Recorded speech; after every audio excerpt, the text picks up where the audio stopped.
All right, welcome to the night shift. When all the market noise fades away, that's when you can hear the real signals, the ones that show where the power is actually shifting. And tonight, we're tracking some massive tremors in the world of computing. And trust me, this goes way beyond just the next cool gadget.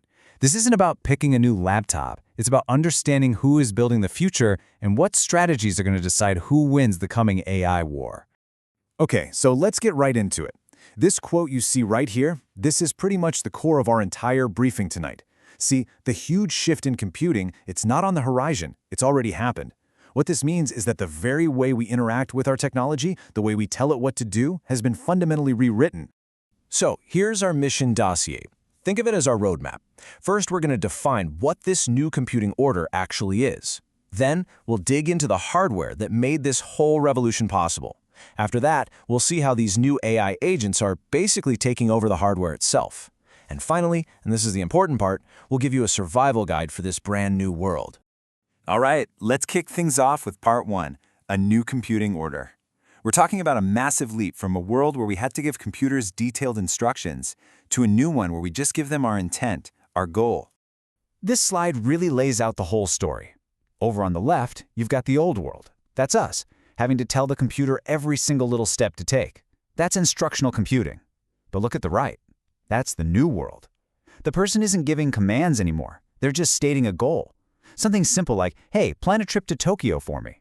And the agent, this new entity that lives right on the silicon, it just handles everything else.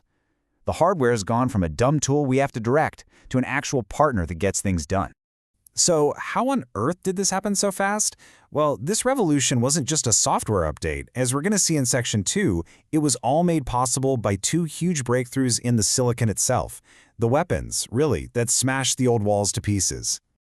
Back in 2025, AI was hitting a wall. A huge one. Engineers had this name for it. They called it the memory wall. It was this fundamental bottleneck that was literally threatening to grind all progress to a halt. So, what was it exactly?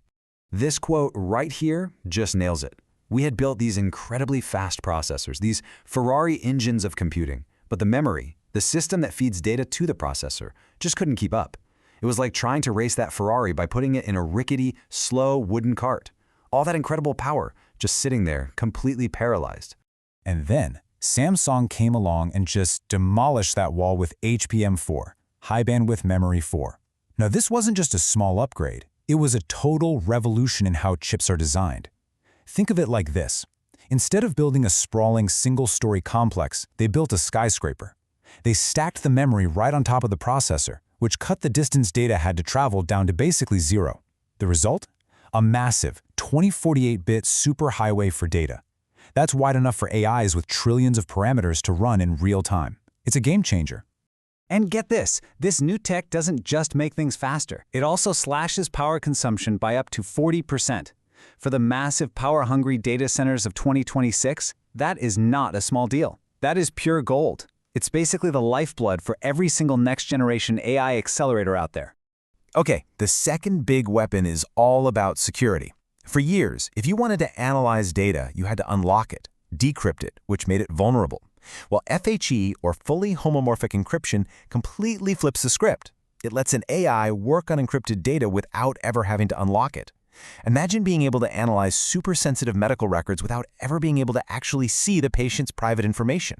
Security is no longer just a software lock, it's baked right into the hardware itself. So now we've got the hardware. We've got the security. Now we get to the heart of this coup. Section 3, how these intelligent agents are taking over, and why it means the death of the operating system as we know it. Yeah, let that sink in for a second. The operating system, the very foundation of how we've used computers for decades, Windows, Mac OS, all of it, is dying. We're moving away from files and folders and desktops, and we're starting to interact with a digital being that lives directly on the chip. But why? Why is this massive shift happening right now? What makes the operating system something so central to computing for so long, suddenly a thing of the past? Well, the traditional OS is basically a maze of layers and digital red tape built for humans, and for an AI, that's just a huge bottleneck. But when an AI can speak the language of silicon directly, it can just bypass all of that. The new hardware is actually optimized for this native agent execution, which lets the AI get what it needs with zero delay. It means future computers won't really boot up. They'll just be always on, always learning, and always ready.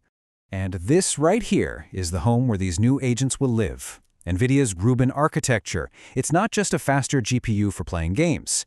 They designed it to be a synthetic body for an AI. It's the first system that's been built from the ground up to plug directly into Samsung's HBM4, creating this massive, unified superprocessor that's perfect for these new autonomous entities. Okay, so we've covered a lot of ground. What does all of this actually mean for you?